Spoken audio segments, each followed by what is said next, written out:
Libro Neuroeducación. Autor Francisco Mora. Capítulo 1. ¿Qué es neuroeducación? Neuroeducación es una nueva visión de la enseñanza basada en el cerebro, visión que ha nacido al amparo de revolución cultural que ha venido en llamarse neurocultura. Neuroeducación es tomar ventaja de los conocimientos sobre cómo funciona el cerebro integrados con la psicología, la sociología, la medicina en un intento de mejorar y potenciar tantos procesos de aprendizaje y memoria de los estudiantes como enseñar mejor en los profesores. Neuroeducación es también un campo de neurociencia nuevo, abierto, lleno de enormes posibilidades que debe proporcionar herramientas útiles para la enseñanza y con ello, al alcanzar un pensamiento verdaderamente crítico en un mundo cada vez más calado, abstracto, simbólico, se trata de una perspectiva de muchos aspectos diferentes y completamente complementarios.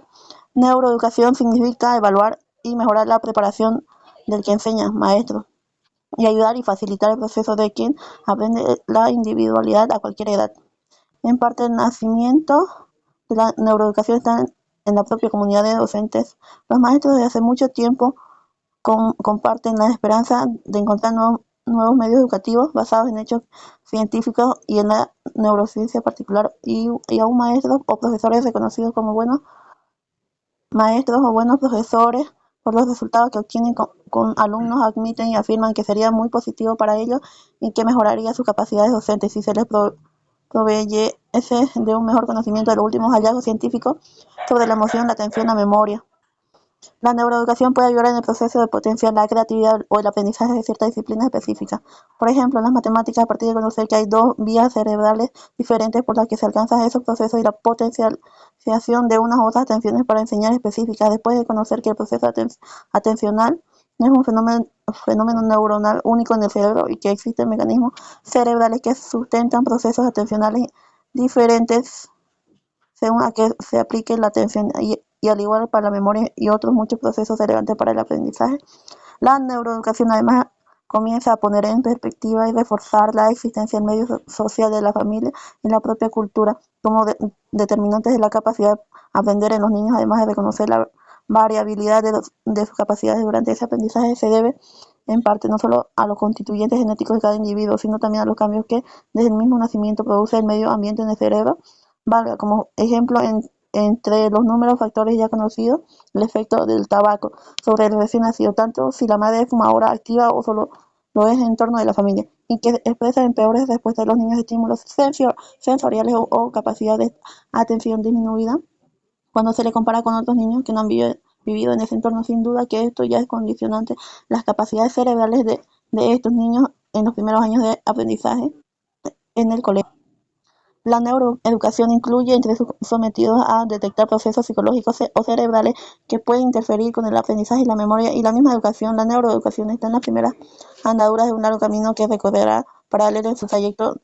El progreso tanto de la psicología como de la neurociencia cognitiva. Neuroeducación te trata, con la ayuda de la neurociencia, de encontrar vías a través de las cuales puedes aplicar en el aula los conocimientos que ya poseen sobre los procesos cerebrales de la emoción, la curiosidad, la atención, y cómo estos procesos se encienden y con ellos se abren esas puertas al conocimiento a través de los mecanismos de aprendizaje y memoria.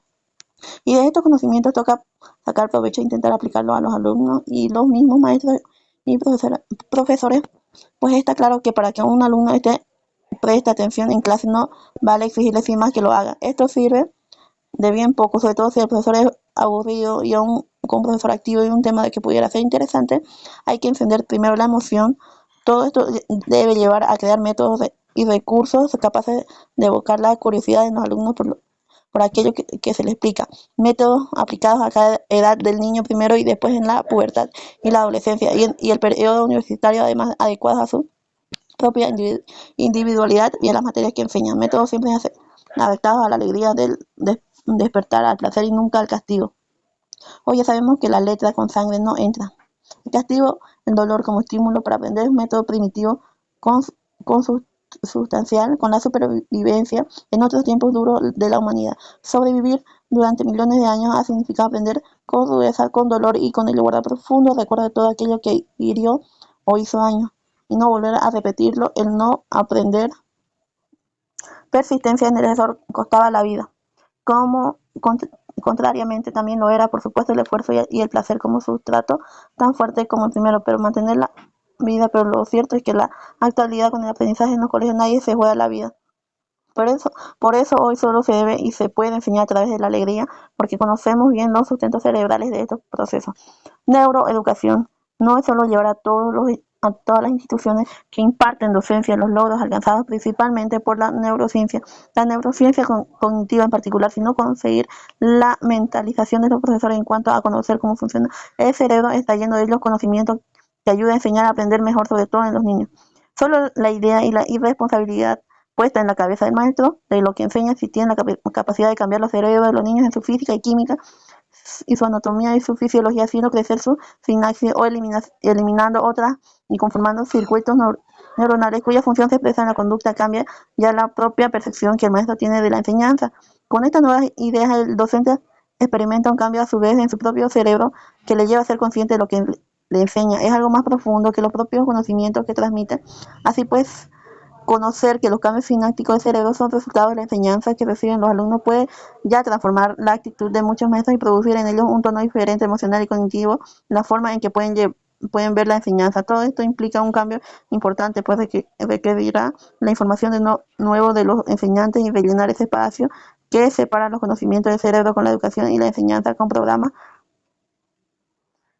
que alcancen la realidad de los colegios particularmente y desde luego todo el arco de las diversas instituciones que transmiten conocimiento. Neuroeducación significa no solo una nueva aproximación a la enseñanza que ayude a potenciar y mejorar habilidades, talentos, sino también, y de modo importante, detectar déficits en los niños a pie de aula que incapacitan o reducen sus capacidades para leer, escribir, hacer números o aprender determinadas materias, como prevenir, reducir o mitigar todas aquellas consecuencias de vivir en ambientes estresantes o negativos o de constante amenaza, con lo que adquieren hábitos que influyen también de manera negativa en el desarrollo normal de sus cerebros. A todo esto puede ayudar que desde muy temprana edad se hagan los niños estudios y análisis electroencefalográficos para detectar posibles alteraciones en ese procesamiento que es el aprendizaje, para poder corregirlas pronto y que no dejen huella. Por ejemplo, niños que a muy temprana edad no son capaces de distinguir entre el sonido da y el sonido pa en una palabra lo suficientemente rápido como lo hacen la medida de los niños de su edad, ya pueden estar indicando la lentitud en el proceso de aprendizaje, por lo que es imposible que luego lo ralentice la velocidad de lectura normal durante el desarrollo, o tantos otros problemas fáciles de corregir con un tratamiento logopédico, médico, psicológico, conductual temprano, cada vez que esté más claro que es durante los primeros 6 a 12 meses de vida del niño, cuando ya es posible detectar muchas que más tarde pueden repercutir negativamente en el proceso normal de aprendizaje. Todo lo dicho sirve para los años todavía tempranos que siguen. Por ejemplo, la dislexia, la acalculia, el síndrome de déficit de la atención e hipermotabilidad, el autismo o la misma ansiedad son síndromes que se benefician marcadamente con intervenciones psicológicas no conductuales, y estas se inician muy temprano, en los que el seguimiento de esta terapéutica con estudios de resonancia magnética funcional ha demostrado ser de un beneficio extraordinario en los niños. Neuroeducación implica conocer múltiples ingredientes cerebrales que participan en los procesos de aprendizaje y memoria, su significado desde la infancia y la adolescencia hasta las personas adultas ya en la universidad, y también en las personas mayores. El cerebro es plástico a lo largo de todo el arco vital, es decir, es capaz de ser modificado para bien por el aprendizaje a cualquier edad. Ciertamente, en ese arco vital los mecanismos plásticos del cerebro son menores a medida que avanza la edad de las personas, de ahí de la necesidad de conocer y evaluar mecanismos y también, sino principalmente, los ingredientes diferentes que pudieran potenciarlos. La neuroeducación es, pues, un campo nuevo abierto de esperanza en el aprendizaje, como señal de modo cada vez fructífero. En esencia, la neuroeducación trata de crear puentes del funcionamiento del cerebro a la psicología y la conducta, construyendo un edificio de conceptos sólidos científicamente fundamentados y destruyendo el tiempo a cada trozo de edificio que está mal hecho, es decir, derribando neuromitos. El resumen de todo esto permitir y apuntar que la neuroeducación apunta a, uno, conocer qué herramientas que puede proveer la neurociencia que de modo práctico sirvan para enseñar de forma más eficiente, tanto en la escuela como en la enseñanza media o la universidad, realmente en todo el arco de lo que entendemos como enseñanza, sea general o especializada. Dos, herramientas que sirvan para detectar problemas neurológicos, psicológicos, siquiera sean útiles, que impidan o interfieran en los niños la tarea de aprender con facilidad en el colegio. Número 3, herramientas que sirvan para formar mejor ciudadanos críticos, logrando un equilibrio entre emoción y cognición Y 4. Ayudar a cruzar mejor ese puente que señaló Cicerón cuando dijo una cosa es saber y otra es saber enseñar.